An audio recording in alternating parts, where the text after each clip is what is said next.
이번 인사는 한마디로 국민 무시, 국정 포기 인사였기 때문입니다.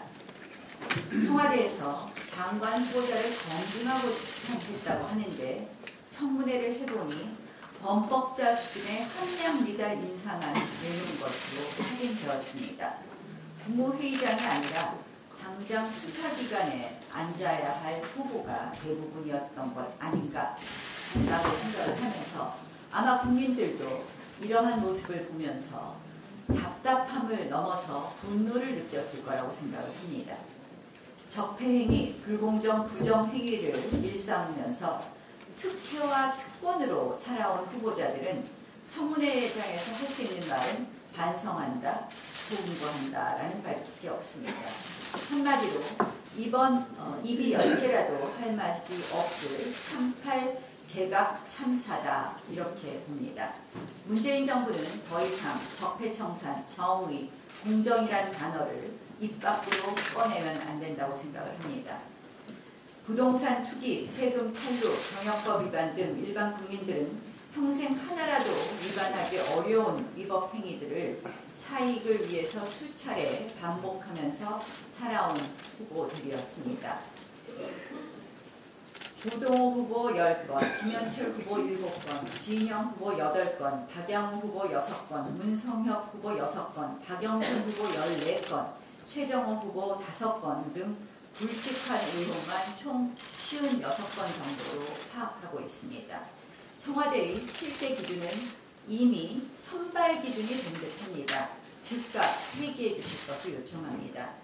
심지어 어제 중기벤처 장관 후보 벤처부 장관 후보 박영선 후보의 경우에는 오만불손하고 적반하장의 태도로 일관했습니다.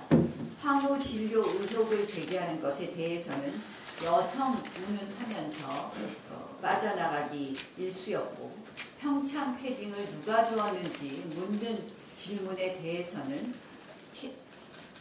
개인 의원의 프라이버시라고 하면서 어이없는 답변 회피를 해갔습니다. 또한 저희 당대표에 대해서는 김학의 관련 CD 동영상을 보여준 것처럼 진술했다가 진술을 바꾸기도 했습니다. 한마디로 어제 박영선 후보자의 이러한 인사청문회의 태도는 기본적인 자질도 갖추지 않은 그런 모습으로 일관했기 때문에 저희 당은 청문회를 보이콧할 수밖에 없었다는 말씀을 드립니다. 도대체 누가 청문회를 하는 것인지 어이가 없는 수준입니다. 문재인 정부 들어서 한마디로 의회 민주주의와 여야 간의 무언의 룰, 예의, 그런 상식 이런 것이 통째로 무너지고 있습니다. 인사청문회 제도가 형해화되고 있습니다. 권력은 무한하지 않습니다.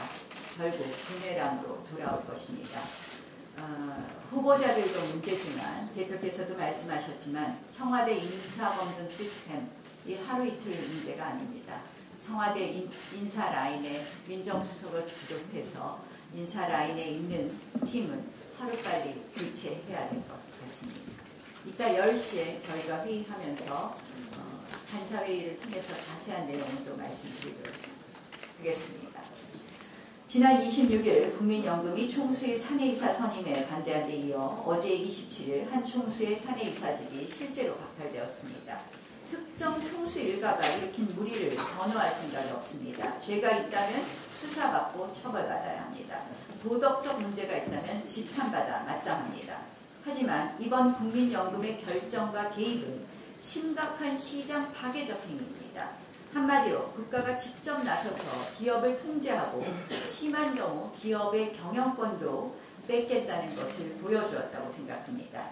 지난해 국민연금 스튜어디십 코드 도입 당시 이미 이 같은 사태는 예견되었습니다. 대한민국 국민연금은 정부가 직접 통제하는 정권연금이기 때문에 연금사회주의라는 우려가 각계각층에서 쏟아졌습니다. 그런데 올해 1월 문 대통령은 급기야 직접 지시를 내립니다. 국민연금이 대기업 단죄에 직접 나서라고 엄포를 했습니다. 그리고 어제 국민연금의 경영권 박탈이 현실화되었습니다. 대한민국 국민 노후를 책임질 우리 연금이 사실상 문재인 정권의 반기업 펀드, 반시장 펀드, 반헌법 펀드로 전락하고 만 것입니다.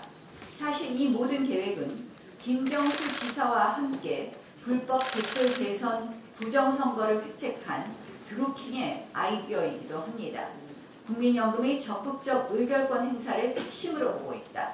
이를 통해 주주총회에서 오너 일가를 축출하고 사회적 경제적 영향력이 큰 기업일수록 경영자와 이사회를 분리해 사실상 국민 기업화하는 것, 이것이 중요한 경제 정책이라고 드루킹이 주장했습니다. 또 이미 이 부분의 상당 부분은 판결문에서도 확인되고 있습니다.